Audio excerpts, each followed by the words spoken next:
जैसे मोदी आज भारत को, देश को एक प्रैक्टिकल में से गुजार रहे हैं। यह देश उसके लिए एक लेबोरेटरी बन गया है।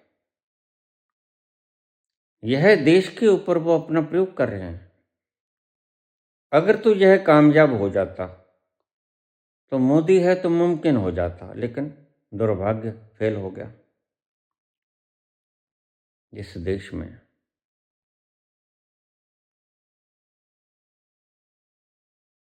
140 में से 80 करोड़ लोगों को खाने के लिए सुबह शाम का आटा देना पड़े। वह मुल्क विश्व गुरु है। वह मुल्क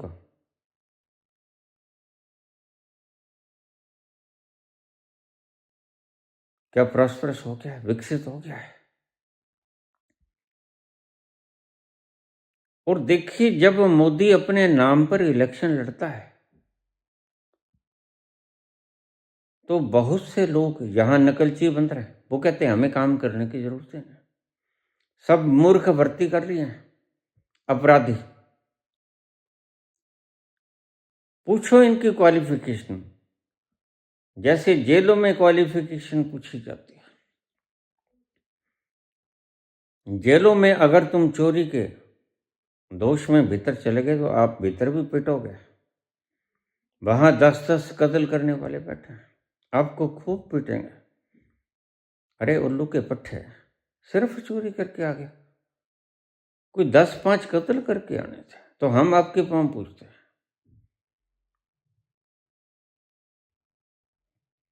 ऐसे ही भारतीय जनता पार्टी में तुम देखो, कत्ल करने वाले को ऊंची पदवी मिल जाती है। थार से जीवित किसानों को कुचलने वाले को उसका बाप त्याग पत्र नहीं देता। और लोग, दुनिया ये जानती है कि जब तक इसका बाप बैठा है तब तक जांच निष्पक्ष नहीं हो सकती। और बाप को भी त्याग पत्र दे देना चाहिए था। बाप के बाप को भी त्याग पत्र दे देना चाहिए, क्योंकि जांच निष्पक्ष हो। ना मोदी जी ने त्याग पत्र दिया, ना टैनी ने त्याग पत्र दिया। अब देखिए आप, कैसे कैसे लोग हैं बीजेपी में। और आरएसएस के तो मैं सलाम ही करता हूं।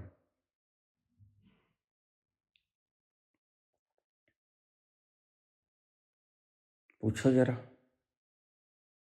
हर तीसरा बंदा बड़े क्राइम में लिप्त पाएगा आपको। हर तीसरा बंदा। केस चल रहा है, भाई चल क्यों रहा है, मैं ये पूछता हूं। कबीर के ऊपर केस क्यों नहीं चल गया, नानक के ऊपर केस क्यों नहीं चल गया, कृष्ण के ऊपर केस क्यों नहीं चल गया। तुम भारत की इतनी जनता को संभाल रहे हो जो विश्व की सबसे बड़ी पॉपुलेशन है, और तुम्हारा चरित्र क्या है। तुम इसको क्वालिफिकेशन गिनने लगे हैं आज तो गॉड से सलाम, इसको क्वालिफिकेशन कहते हैं। एक 78 साल के बूढ़े को मार देना, वो भी तब जब वह भक्ति की अवस्था में था। वह संध्या करने चला था और उसके हाथ में कोई हथियार कभी उसने लिया ही नहीं। और यह उनको, उसकी अहिंसा को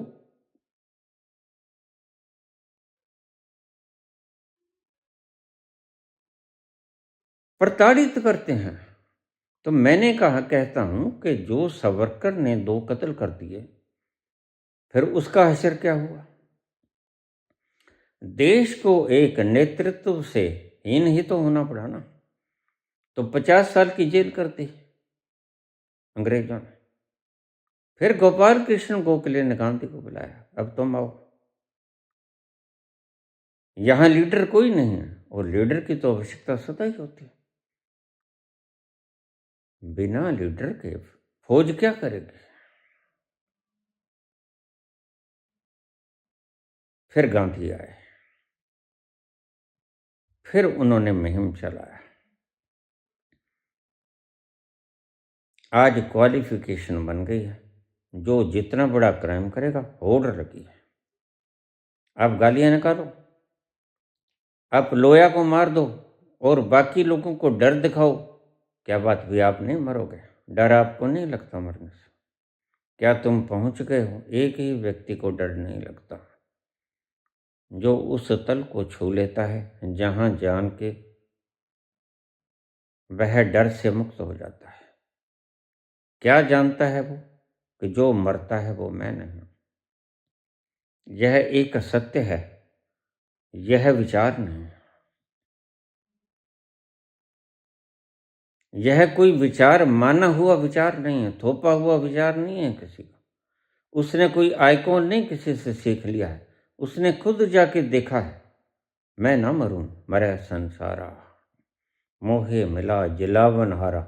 मैं उस तत्व पे पहुंच गया जो कभी मरता ही नहीं। नैनम छिदन्ति शस्त्राणि, नैनम दाहति पावका, न चैनम क्लेदन्त्या पुनः शोष्यति मारुतः।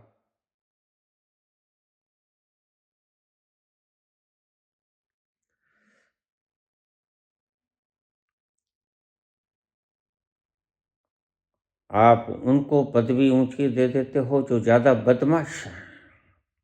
They should be hanged. Qualification, उनका अंजाम, उनको चौराहों में खड़े करके हैंग कर दिया जाए। और मैं पूछता हूं मिस्टर नरेंद्र मोदी, आपको क्यों ना हैंग कर दिया जाए? आपने अर्थव्यवस्था को खत्म कर दिया। क्या सभी के दिल धड़कते नहीं? क्या सभी को खाने की जरूरत नहीं? क्या सभी के तन कपड़ा नहीं मांगते? क्या सभी के तन छत नहीं मांगते? फिर सारे धन को इकट्ठा करके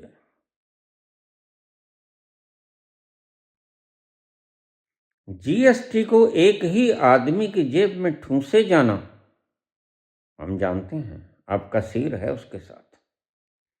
इंगित करती हैं यह बातें, अन्यथा इतना मोह तो अपने बच्चों से भी नहीं हुआ करता। इतना कातिलगिरी तो कोई अपने बच्चों के लिए भी नहीं करता। इसलिए मैं तुमसे कहता हूं, रंड मुंड चौंड लोगों को गद्दी पे मत बैठा देना। जिसने कभी धर्म पत्नी के लिए, अपने बाल बच्चों के लिए बाजार से गेहूं, चावल, खाने की सामग्री, नमक, मिर्च, मसाला, घी खरीदा ना हो, उसको भाव का क्या खाक पता होगा। फिर उसको महंगाई का पता ही नहीं होगा, वो तो कहेंगे सब चंगा सी।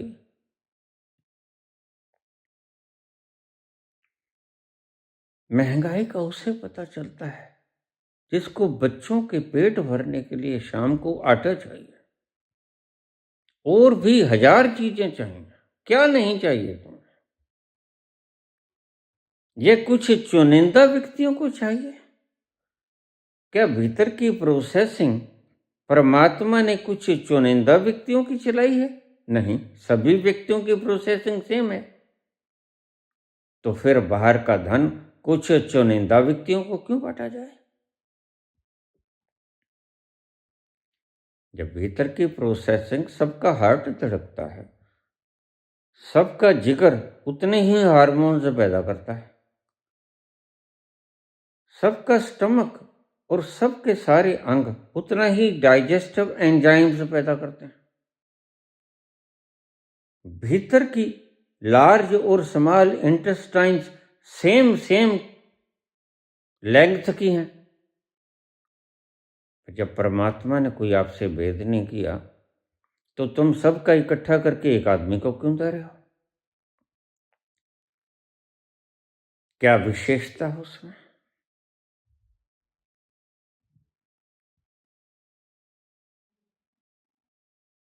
कुछ भी विशेषता नहीं, बस विशेषता ये है, मोदी जी यह माल आपका है और आपने घोषणा की है ना खाऊंगा ना खाने दूंगा। आपकी इमेज ना टूट जाए इसलिए आपने सहभागी ढूंढ लिया। आप अपने लिए जो कमाते हो और कमाते ही अपने लिए हो, वह अडानी को दे देते हो। बिल्कुल साफ बोलूंगा, मुझे मार दो कोई बात नहीं, मैंने अपनी कब्र साथ में खुदवा लिया। तुम्हें इतनी भी मुशक्कत नहीं करनी पड़ेगी कि मेरी कब्र तुम्हें खुदवानी पड़े। और सुन ले अमित शाह जी, बच्चे तुम्हारे भी हैं। और सुन लो अजित डोभाल जी, बच्चे तुम्हारे भी हैं। ये तो रंड मुंड चुंड हैं। तुमने जो शरारतें की विशेषतः पिछले 11 वर्षों में, वैसी शरारतें किसी ने भी नहीं की। मेरी एक बात को भारतवर्ष की जनता बड़े गौर से सुन ले। भारत का कोई भी प्राइम मिनिस्टर मोदी जी से पहले वह कभी भ्रष्टाचार में लिप्त पाया गया हो तो मुझे उसका नाम बता दो। प्राइम मिनिस्टर की बात करता हूं। ऐसे तो हुए जिन्होंने स्वेच्छा से त्यागपत्र दे दिया। ऐसा तो हुआ कि देश के आक्रमण को स्वयं के ऊपर आक्रमण माना। और तुम्हें पता नहीं, प्रथम प्रधानमंत्री जवाहरलाल, इसी से अटैक आ गया उन्हें। वह देश को स्वयं मानते थे। देश के ऊपर आक्रमण चाइना ने किया और भारत हार गया। वह धोखा हुआ था। हिंदी चीनी भाई भाई, हम भी नारे लगाते रहे हैं। भाई बनकर उसने गद्दारी की और आज तुम उससे गले मिलने चले हो। उसे यही दुख डूब गया और कोई गम नहीं था। वह सोने की चम्मच मुंह में लिए पैदा हुआ था। उसको जेलें काटने की जरा भी आवश्यकता नहीं थी। ना ही उसने भीख मांगने की आवश्यकता थी उसको, ना ही उसने भीख मांगी कभी। उसने जेलें मांगी, उसने आज़ादी मांगी, लेकिन आपको आज़ादी मुफ्त में मिल गई, इसलिए आपको बातें आती हैं।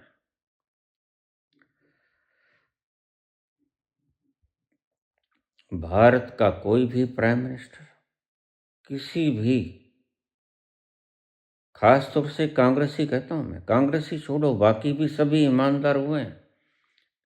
इंद्र कुमार गुजराल हो, हेगड़े हो, चंद्रशेखर हो, वीपी सिंह हो, सभी ईमानदार प्राइम मिनिस्टर हुए। किसी ने नहीं कहा मैं हूं तो मुमकिन है, क्योंकि किसी में इतना अहंकार ही नहीं था। प्रथम प्रधानमंत्री मैंने देखा जिसमें इतना अहंकार। वह तो कृष्ण की सीमाओं को भी लांघ गया।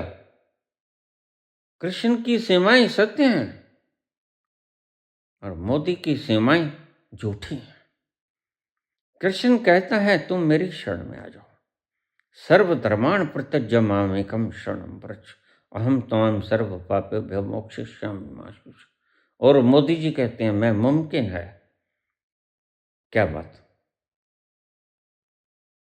क्यों द्वार खटखटाना पड़ रहा है मिलने के लिए ट्रंप को? उस मूर्ख बंदे को क्यों भीख फैलाए खड़े हो तुम? देश को भिखमंगा बनाया किसने? पहले तो जो लोग आए, वह तो नई नई आज़ादी, जब व्यक्ति अपने घर वालों से भी अलग होता है ना, तो 100 चीज़ों की जरूरत पड़ती है उसको। बाजार से सुई नहीं है, चम्मच नहीं है, कोली नहीं है, थाली नहीं है, गिलास नहीं है, सब नया लाना पड़ता है। यह तो जवाहरलाल ने किया। यह कोई मामूली बात थी? तुम्हें तो कराया मिल गया सब कुछ। अब बद पिटवाने गए हैं। गजनबी ने 1000 साल पहले लूटा था। यह कोई याद रखने योग्य बात है? अरे इससे सबक सीख लो। तुम आज फिर गुलाम होने की तरफ अग्रसर हो। इससे सबक तुमने क्या सीखा? सोमनाथ मंदिर में दर्शन करने गए हो, वो बद पिटवाने देखने गए हो, सीन को रिक्रिएट कर रहे हो पुलिस की तरह।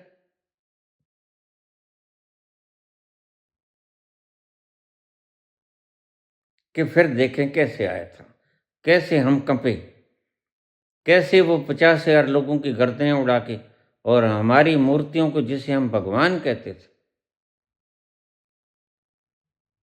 गधों पर लाद के ले गया।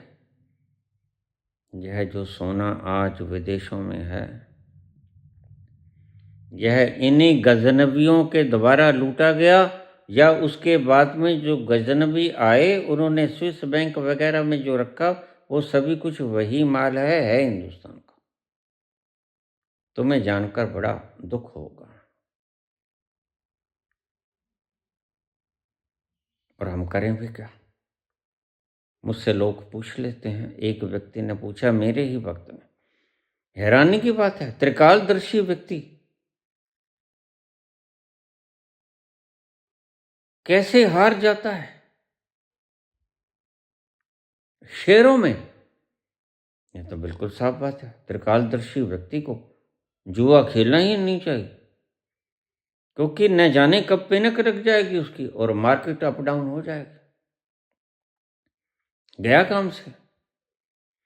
युधिष्ठिर को जुआ खेलना ही नहीं चाहिए था, क्योंकि वह मदहोशी के आलम में खोया हुआ व्यक्ति जो सत्यवादी है, सत्य अपने आप में एक मदहोशी है, झूठ अपने आप में एक चिंता है। झूठ को तुम्हें संभाले रखने पड़ता है कि मैंने कहाँ क्या झूठ बोला था। आज तो तुमने झूठ ही इतने बोल दिया कि पता ही नहीं कौन सी स्टेज पे क्या झूठ कहा था, कौन सी स्टेज पे क्या झूठ कहा था, और है सारा झूठ है। तो युधिष्ठिर जैसे लोगों को जुआ नहीं खेलना चाहिए। तुमने प्रेरणा नहीं ली सारे महाभारत में। सारी महाभारत में सबसे बड़ी प्रेरणा यही है कि जो व्यक्ति अपने अंतस की यात्रा कर रहा है या पहुंच गया है किसी मुकाम पर, और सत्यवादी व्यक्ति पहुंच ही जाएगा। सत्य से जो प्रारंभ करेगा वह एक ना एक दिन उस परम सत्य तक पहुंच जाएगा। सत्य से परम सत्य तक की यात्रा, यही मैं कहता हूं, शोर न करो, न राम राम, न राधे राधे, न पांच नाम। शोर से शुरू करोगे तो परम शोर में पहुंच जाओगे, मौन से शुरू करोगे तो परम मौन में पहुंच जाओगे। सीधी सीधी सी गणित है ये तो। आज घर से चोरी करना शुरू करोगे, कल को देश में चोरी करोगे। यह आम जनता इस सहज बात को जानती है। चोरी पहले घर से की जाती है, चोर कभी बाहर से पैदा ही नहीं होता। पहले घर से छोटी मोटी चीज चुराएगा, कोई पेंसिल चुरा ली, कोई 1 रुपया चुरा लिया, कोई गहने गट्टे चुरा लिए। फिर जब घर का सामान खत्म हो जाएगा, कोई बांडे टिंडे बेच दिए। आपको पता है ये जो नशा खाने वाले लोग हैं, यह चिट्टा काला जो मजीठिया ने चलाया था, बिल्कुल नाम लेने से कोई गुरेज नहीं, अपराधी को बिल्कुल बख्शा ना जाए। इसने कितने घरों के चिराग तबाह कर दिए।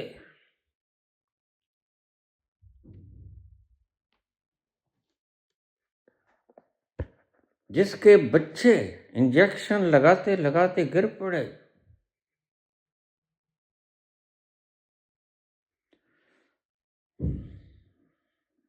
वह मातम का आलम तुमने देखा नहीं, क्योंकि तुम्हारे बच्चों ने यह किया नहीं। तुम अपने बच्चों को विदेशों में भेज देते हो जहां पाबंदी है। यहां चिट्टा काला तुम्हें मिलेगा ना, वहां सेफ जगह पे भेज देते हो। अपने बच्चों को बढ़िया से बढ़िया तुम्हें विद्यालय चाहिए, और दूसरे के बच्चे यहाँ प्राइवेट स्कूल्स में पढ़े, जहाँ फीस भी ज़्यादा है और जहाँ पढ़ाई भी नहीं होती।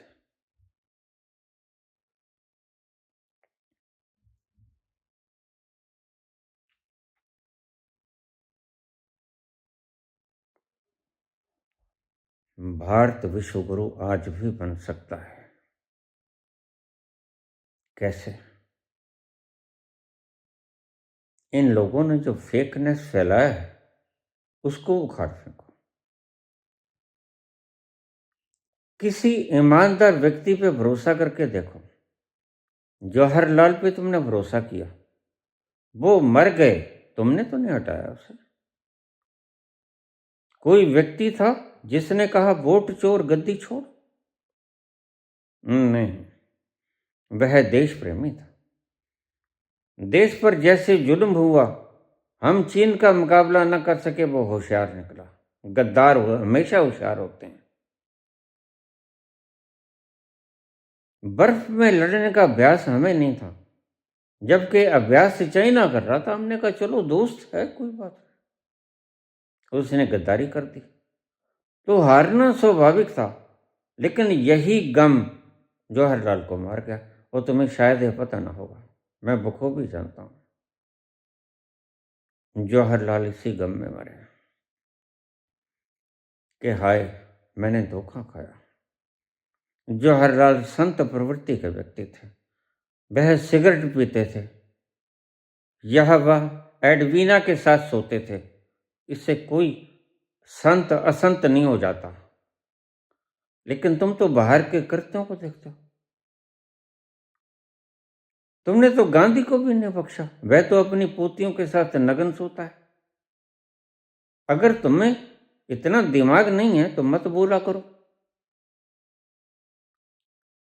गहन बातें हैं ये। नग्न स्त्री के साथ सोने पर भी, वो भी अपनी चरम प्रकाष्ठा पे, 13, 14, 15, 16 किशोरावस्था में स्त्री पूरी यौवन पर होती है, उसके साथ अगर 78, 70 साल का बूढ़ा सोए और उसमें काम वेग न जगे तो ब्रह्मचर्य को उपलब्ध हो गया। और उसने ये क्यों किया? क्योंकि बचपन में वह बहुत कामी था। वो लिखते हैं, I was on the bed with Kasturba and my father was on the death bed. यह प्रयोग था एक, उसने किया और सार्वजनिक कर दिया, तो तुमने तो नहीं उसको पकड़ा जाके रंगे हाथों। या तो तुम उसे चोर तो कह सकते हो, अगर रंगे हाथों पकड़े गए। तुम तो रंगे हाथों पकड़े गए। यह ज्ञानेश चंद, ज्ञानेश चंद ही कहूंगा मैं। ये चन्न चढ़ा गया ये।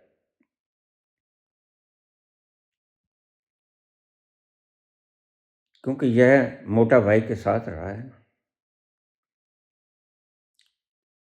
ये चाणक्य बनने की चेष्टा करते हैं और चाणक्य अधजली अवस्था में बरसों तक पड़ा रहा। सुबंधु उसको आग लगा गया। वह आग लगाने योग्य व्यक्ति था। खैर ये बातें मैं बाद में करूंगा। चाणक्य आग लगाने योग्य व्यक्ति था। असल में जो भी राजनीतिज्ञ हैं, राजनीति की बिसात बैठाने वाले लोग हैं, वो सभी आग लगाने योग्य हैं। अब से ज्यादा मैं कुछ नहीं बोल सकता। दूसरों के घरों को नेस्त नाबूद मत करो, इसे मैं योगी नहीं कहता। जो लोगों की छतों को गिरा देते हैं, यह तो दुष्ट है जिसे आप योगी कहते हो। लोगों ने, आपको पता है कितने दिनों में एक मकान खड़ा होता है? सिंपल मकान भी 2-4 महीने लगा देता है, सिंपल मकान। और आप बुलडोजर से 1 घंटे में उसे गिरा देते हो। तुम्हारे बाप का क्या गया? कितनी मुशक्कत, कितने लोगों ने बट्ठल ढोए और बामुश्किल यह बना। यह है किसका है? इस बातों के पचड़ों में मत बनो। इंसान का है। जानवर कभी घर नहीं बनाते। कभी बंदरों का घर देखा है? नहीं होता। इंसान ने बनाया है। और धर्म तुमने बनाए, जाति तुमने बनाई है, यह परमात्मा की बनाई नहीं है। इंसान परमात्मा ने बनाया है। इंसान ने ये घर खड़ा किया और तुम बुलडोजर से ढा देते हो उसको। राज करना है। लेकिन मेरी बात सुन लो योगी जी, तुम योगी हुए नहीं अभी। तुम अभी मूर्ख हो, तुम दुष्ट हो, तुम बेईमान हो। लोगों को योगी कहकर एक बेईमान व्यक्ति अपनी दुष्टता प्रकट करता है। किसी का घर छीन लिया तुमने, किसी की छत छीन ली, बामुश्किल उसने पता नहीं क्या क्या तरले करके बनाई होगी। इसलिए मैं कहता हूं न्यायपालिका से, जो किसी का घर गिराए उसको कहो कि सबसे पहले इसके घर का निर्माण कर, फिर मैं फैसला दूंगा। क्योंकि न्यायपालिका तेरे हाथ में नहीं है, कार्यपालिका तेरे हाथ में। तू न्यायपालिका को अपने हाथों में लेने की जहमत मत कर, यह रोग बन जाएगा तेरे लिए। फिर वो वक्त भी आएगा जब तुम्हारे हाथों में हथकड़ी होगी और तुम लोहे की सीखों के पीछे होगे।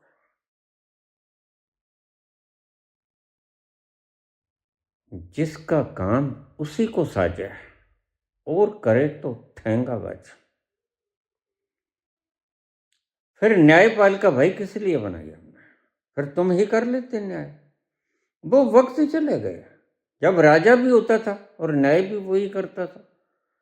अब लोकतंत्र है। यह कोई किम जोंग उनका शासन नहीं, यह 10 लोगों ने शहीदी देकर प्राप्त किया और तुम्हारा बाप शर्तिया ही उसमें नहीं होगा योगी जी। क्योंकि अगर तुम्हारा बाप उसमें होता तो वह आजादी की कीमत तुम्हें बता के जाता कि बेटा आजादी की कीमत यह होती है। और निश्चित ही कहने को तो तुम कुछ भी कहते जाओ, लेकिन नॉन बायोलॉजिकल मनुष्य तो होते नहीं।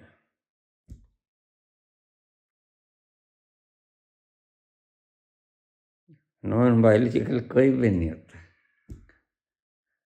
अमीबा ही नॉन बायोलॉजिकल होता है। अमीबा के सिवा कोई नॉन बायोलॉजिकल होता ही नहीं। पेड़ पौधे भी बायोलॉजिकल होते हैं। यह पागल बनाने की चेष्टा मत करो। कबीर के दोहों का अर्थ क्या है तुम ना समझ पाओगे। वो कोई समझाने वाला व्यक्ति आएगा। वो व्यक्ति और थे जब पद्य की भाषा समझी जाती थी। गद्य की भाषा आज समझी जाती है। आज पद्य की भाषा नहीं समझी जाती। पद्य तो महंगे कवियों के लिए प्रयोग होता है आज, जिनकी अपनी वासनाएं। और मैं तो राड मुका देना चाहता हूं। मैंने कल कहा कि शांति का नोबेल पुरस्कार ट्रंप को दे दो, अवतार घोषित कर दो मोदी जी को, और इस महंगे कवि को राज्यसभा की सीट दे दो। मामला मुक जाएगा, खत्म हो जाएगा। ये चिल्लाना बंद कर देंगे। फिर कोई ठीक से व्यक्ति अपने पद को संभाले तो ज्यादा अच्छा लगता है। यहां कद काठ और छाती नहीं देखी जाती। देखिए अदना सा व्यक्ति लाल बहादुर शास्त्री, तुम कहते हो गृहस्थी नहीं होना चाहिए अपनी औलाद के लिए, तो उसका बेटा सुनील उसे कहने लगा पिताजी आज मेरी इंटरव्यू है, आप थोड़ी सी सिफारिश कर दीजिए। ये नाम है उस व्यक्ति का, ये फ़ोन नंबर है। लाल बहादुर शास्त्री कहते ठीक है, तुम जाओ। तुमने कुछ याद किया? कहते हाँ किया। ठीक, जाओ। तो लाइन लगी थी, तो उस एग्जामिनर ने, जिसने टेस्ट लेना था, उसने देखा प्राइम मिनिस्टर का बेटा खड़ा है लाइन में। निश्चित ही सभी लोग अपनी तरक्की तो चाहते हैं।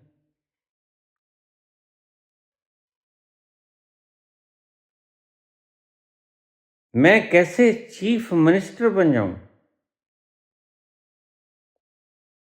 एडिशनल की जगह कैसे पक्का पक्का पूरा चीफ मिनिस्टर बन जाऊं, हर एक चाहते हैं। उसने कहा उसको बुला के लेके आओ, लाल बहादुर शास्त्री का बेटा खड़ा है। उसने कहा लाओ अपने प्रमाण पत्र।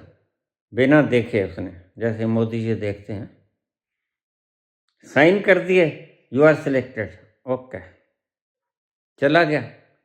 काहे कष्ट देना है, थोड़ा सा अपने घर जाके बताएगा और हमारी जो है रोक पड़ेगी, और शास्त्री जी कहेंगे ठीक है बेटा, यू आर अपग्रेडेड। लेकिन शास्त्री ने अगले दिन वो बर्खास्त कर दिया। ऐसे भी प्राइम मिनिस्टर हुए।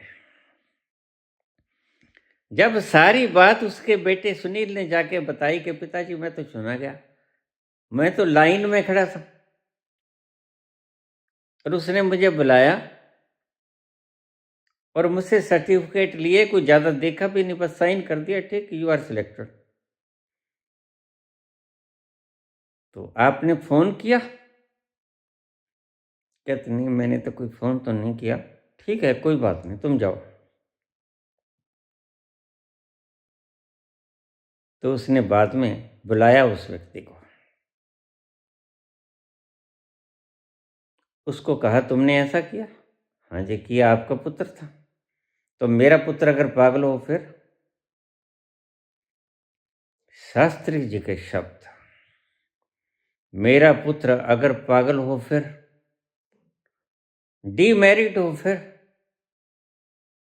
उससे ज्यादा मेरिट वाला व्यक्ति हो फिर, तो क्या मेरे पुत्र को चुनोगे? कहता जी देखो, आपका पुत्र तो आपका ही पुत्र है ना। वो कहता ठीक है, यू आर डिसमिस्ड। किसी अच्छे से व्यक्ति को लेके आओ जो भेद न बरते। और उसने डिसमिस कर दिया। तुम कहते हो कबीलदार व्यक्ति को, शादीशुदा व्यक्ति को कभी प्रधानमंत्री मत बनाना। इसका मतलब शादीशुदा व्यक्ति अपनी घरवाली को धोखा देके भागा है, उसे प्रधानमंत्री बनाना। भाग जाना, शादी करा के भाग जाना। और यह व्यक्ति कहता है कांग्रेस की विधवा, जबकि वह व्यक्ति जानबूझ के थोड़े मरा, बम ब्लास्ट में मरा। धनु ने उसे मार दिया। विस्फोटक सामग्री बेल्ट से बांध रखी थी, पाम छूने के बहाने से वो झुकी और वो बटन को ऑन कर दिया। साथ में उसके भी परखचे उड़ गए और परखचे राजीव गांधी के भी उड़ गए। वह विधवा प्रभाकर ने की थी। तुम्हारी तरह गोटियां बिछाकर राजनीति की अमित शाह जी, अजित डोभाल जी, आपसे मुखातिब हूं।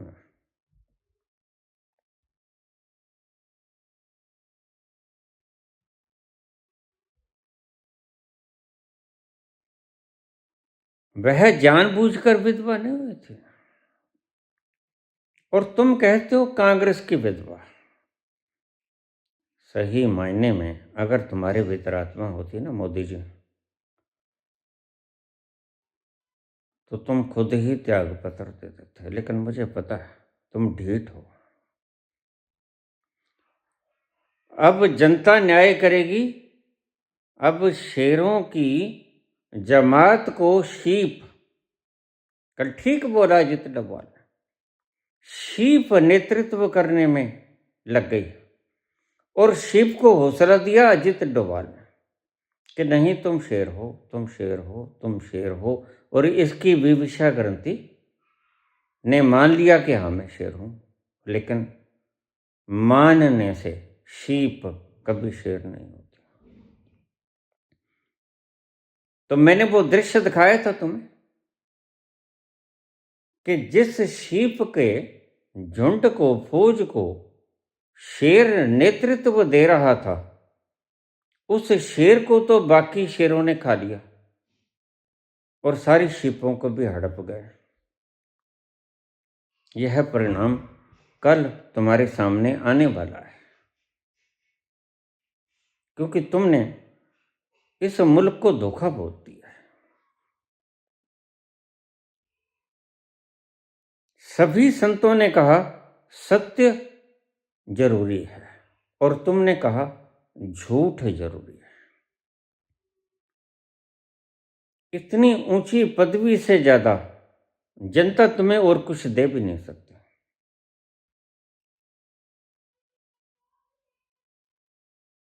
लेकिन तुमने झूठ बोलकर अपनी ही जनता से विश्वासघात किया है और यह विश्वासघात हजारों लाखों साल तक इतिहास में काले अध्याय की तरह लिखा रहा।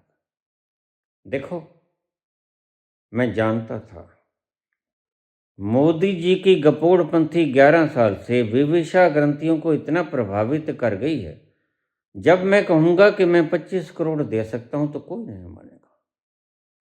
वही मानेगा कुछ इन्हें गिने चुने लोग मानेंगे, जो जिनकी विविशा ग्रंथि प्रभावित हुई नहीं है, और ऐसे लोग हैं,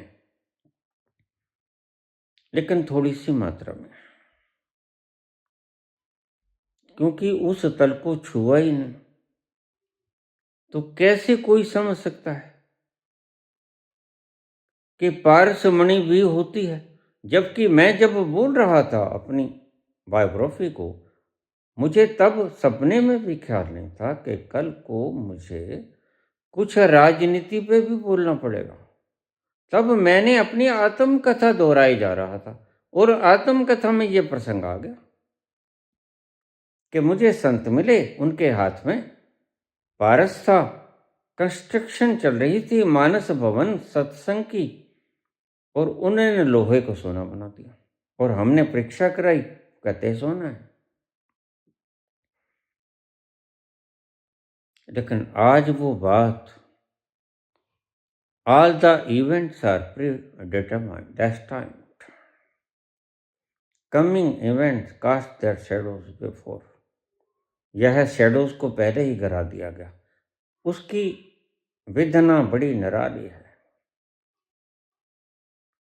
विधना तेरे लेख निराला, विधना तेरे लेख निराला, समझ न आते हैं, विधना तेरे लेख निराला, समझ न आते हैं। राम लखन सिय, लखन राम सिय, वन को जाते हैं, विधना तेरे लेख निराला, समझ न आते हैं।